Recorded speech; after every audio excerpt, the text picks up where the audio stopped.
जैसा कि दोस्तों आप थंबनेल देखकर समझ गए होंगे कि हम किस विषय में बात करने वाले हैं। बहुत सारी ऐसी योजनाएं हैं जो दोस्तों जानकारी है, लेकिन हम उन योजनाओं का लाभ नहीं ले पाते हैं। हमारा हमेशा प्रयासरत योजनाएं हैं, उनमें आप कैसे लाभान्वित हों, ये हमेशा हमारा प्रयासरत रहता है। तो दोस्तों आज के वीडियो में हम बात करने वाले हैं, चाहे वो पुत्री पैदा हुई हो या लड़का पैदा हुआ है, तो कैसे आप इन योजनाओं का लाभ उठा पाएंगे। इसके लिए आपको दोस्तों उत्तर प्रदेश की वेबसाइट में लेबर कार्ड होना अनिवार्य है। तो हम जैसे ही ऑफिशियल वेबसाइट में लेबर कार्ड डालते हैं, यूपी लेबर कार्ड .gov.in इस वेबसाइट पे हम पहुंच जाते हैं, labour department of Uttar Pradesh. तो आप देखेंगे यहाँ बहुत अच्छी योजनाएं चलाई जाती हैं, लेकिन बहुत कम लोगों को इन योजनाओं के बारे में जानकारी है। आप इस यूपी लेबर कार्ड की वेबसाइट में आएंगे, आप यहाँ देखेंगे भवन एवं अन्य निर्माण कार्य, तो आपको इस पर आप क्लिक करना है। इसके बाद आप दूसरी वेबसाइट में पहुंच जाएंगे UPCOW। आप देख सकते हैं हम इस वेबसाइट पे आ चुके हैं कि श्रमिक पंजीयन की स्थिति हम यहाँ से जान सकते हैं। इसके बाद योजना के लिए जो भी हमने इस योजना के लिए आवेदन किया है वो भी आप जान सकते हैं। बहुत कम लोग इन योजनाओं के बारे में जानते हैं और बहुत कम लोग इनका लाभ ले पाते। जैसे हम यहाँ पर पहले आपको बता देते हैं कि इसकी क्राइटेरिया क्या है। जैसे यहाँ योजना पर आएंगे तो आपको समस्त योजना मिल जाएगी, और समस्त योजनाओं में बहुत सारी योजना है।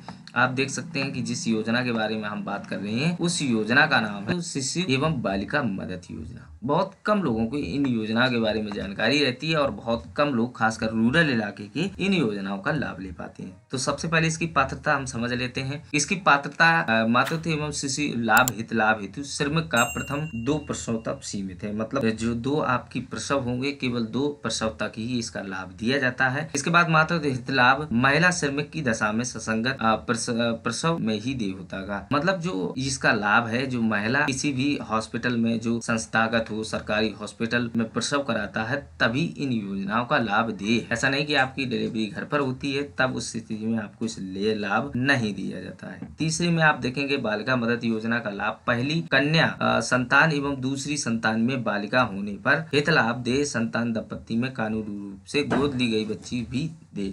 इसके बाद सबसे जो मेन इफेक्ट है हम वो आपको बताएंगे। आवश्यक अभिलेख में आप देख सकते हैं देन जो डॉक्यूमेंटेशन है वो क्या क्या लगेंगे। तो यहाँ पर परिवार रजिस्टर की नकल होना चाहिए। इसके बाद में आधार कार्ड, बैंक पासबुक की छाया प्रति, ये सभी के पास है। इसके बाद वैधानिक गोदनामा, अगर गोद से लिया है तो गोदनामा होना चाहिए, या ऑनलाइन जारी जन्म प्रमाण। ये आपको बहुत मैंने बताया कि 2 डॉक्यूमेंटेशन आपके होना जरूरी, जैसे जन्म प्रमाण पत्र हो गया और इसके साथ में परिवार रजिस्टर की नकल। ये 2 दस्तावेज आपको काफी है। अगर आप इस वेबसाइट में पंजीकृत हैं तो, अगर पंजीकृत नहीं है तो फिर आपको बहुत सारी प्रक्रियाएं करनी होगी। इसके बाद दे जो हित लाभ है वो भी आप देख सकते हैं। मातृत्व हित लाभ पंजीकृत पुरुष कामगारों को लिए 6,000 पहला कामगार के संस्थागत प्रसव की स्थिति में 3 माह के न्यूनतम वेतन संस्थान धनराशि ₹1,000 से चिकित्सा बोनस के रूप में दे होता है। मतलब इसमें अलग अलग प्रकार की क्राइटेरिया होती है, अलग अलग प्रकार की धनराशि दे होती है। आप देखेंगे यहाँ पर जो तीसरा कॉलम दिया है, महिला श्रमिक को गर्भपात होने की नसबंदी कराए जाने पर 2 सप्ताह के न्यूनतम वेतन की। इसके बाद आप चौथे नंबर पर के पुत्र होने की दशा में 20,000। अब देखेंगे यहाँ पर 20,000 रुपए। अगर पुत्र पैदा होता है तो 20,000 रुपए की एक किस्त दी जाती है। साथ में अगर पुत्री पैदा होती है तो 25,000 रुपए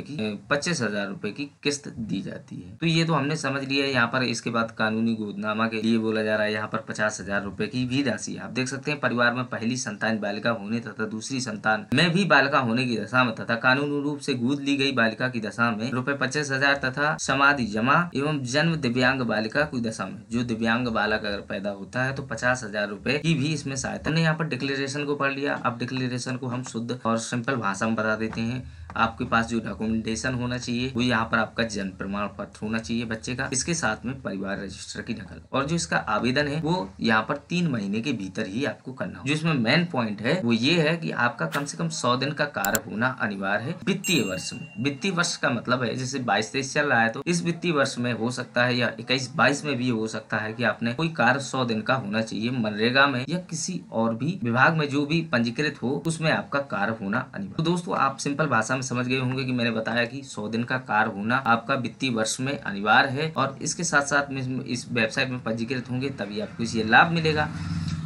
अब इसके बाद चलते हैं मुख्य पृष्ठ पर, और मुख्य पृष्ठ पे पहुंचने के बाद अब हम इसको ऑनलाइन आवेदन करें। ऑनलाइन आवेदन करने के लिए आप देख सकते हैं योजना के लिए आवेदन तो आपको आवेदन पर क्लिक करना होगा, और यहाँ पर आपको कुछ इन्फॉर्मेशन भरने की आवश्यकता नहीं है, क्योंकि सारा डाटा अपने आप ही ले ले। जैसे आप यहाँ पर जिले का चुनाव करेंगे, वो सॉरी मंडल का चुनाव करेंगे, जो भी मंडल है, जैसे हम यहाँ पर मंडल का चुनाव किया, इसके बाद योजना का चुनाव करेंगे। गंभीर बीमारी सहायता, इसमें गंभीर बीमारी के लिए भी दिया जाता है, लेकिन हम बात कर रहे हैं शिशु एवं बालिका मदद योजना की। यहाँ पर आपको आधार नंबर फिल करना होगा, जो भी महिला पंजीकृत है और जिनकी डिलीवरी, तो उनका हम आधार नंबर फिल करने के बाद आपको जो भी रजिस्टर्ड मोबाइल नंबर है, इस वेबसाइट में जो भी आपका रजिस्टर्ड मोबाइल नंबर है वही नंबर होना अनिवार्य है, क्योंकि उसमें OTP आएगा और वो पत्र आपका खुलेगा। तो यहाँ पर हम वो नंबर दर्ज कर लेते हैं। पत्र को खोलें, आपको इस पर क्लिक करना होगा। पर आप देख सकते हैं पत्र को खोलें तो यहाँ पर वेबसाइट में कुछ टेक्निकल इश्यूज है, क्योंकि कभी कभार ये उत्तर प्रदेश से बहुत सारी वेबसाइट यहाँ पर दिक्कत करती है, कभी कभार नहीं चलती। यहाँ पर आप देख सकते हैं कि हमने डिटेल भरने के बाद ये पत्र हमारा नहीं खुल रहा है। जैसे ही पत्र आपका खुलेगा, पत्र में आपकी सारी डिटेलें फिल रहेगी, खाली आपको जैसे बच्चे का कब जन्म हुआ है वो डेट चूज करना है, और दोस्तों कुछ चीजें यहाँ पर जो आपने कार्य किया है वो कितने दिन का किया वो कार्ड डालना है। इसके बाद जो डॉक्यूमेंटेशन आएंगे वो आपके सिर्फ 2 डॉक्यूमेंट ही आपको अपलोड करना है, परिवार रजिस्टर की नकल और एक बच्चे का जन्म। ये 2 चीजें आपके पास होना चाहिए, और ये आपको ऑनलाइन, मैंने बताया कि आपको कुछ भी डिटेल भरने की आवश्यकता नहीं है। हालांकि मैं नहीं दिखा पा रहा हूँ क्योंकि यहाँ आवेदन पत्र नहीं खुल रहा है, क्योंकि वेबसाइट में कुछ टेक्निकल इश्यूज है। 1-2 दिन में हो सकता है कि ये सही हो जाए, तो मैंने सोचा इसके बारे में आपको इन्फॉर्म किया जाए, क्योंकि बहुत कम लोग इन योजनाओं के बारे में जानते हैं और बहुत कम लोग इन योजनाओं का लाभ ले पाते। बड़ी आसानी से आप ले पाएंगे। यहाँ पर मैंने बताया कि आपको ऑनलाइन आवेदन कर देना है। ऑनलाइन आवेदन करने के बाद जो भी आपका विभाग है, आपको जिले में इसका विभाग होता है लेबर कार्ड का, जिसको बोलते हैं श्रम विभाग, तो श्रम विभाग में जाना है, ये सारे दस्तावेज लेके और वहाँ पर जमा कर देना है। वो आपके सत्यापन करने के लिए आएंगे, और सत्यापन करने के बाद आपकी धनराशि बड़ी आसानी से खाते में प्राप्त हो जाएगी। दोस्तों, आप इस योजना का लाभ अवश्य लेंगे। आई होप ये जानकारी आप अच्छे से समझ पाए होंगे कि हमें लेबर कार्ड में बहुत सारे ऐसे बेनिफिट्स हैं जिनके बारे में हम नहीं जानते। इससे रिलेटेड अगर आपके मन में और कोई सवाल है, आप इस योजना का लाभ लेने में कोई कठिनाई है, तो हमें कमेंट के माध्यम से जरूर बताएं। हम उसके बारे में आपको जल्द से जल्द आंसर देने का प्रयास करेंगे।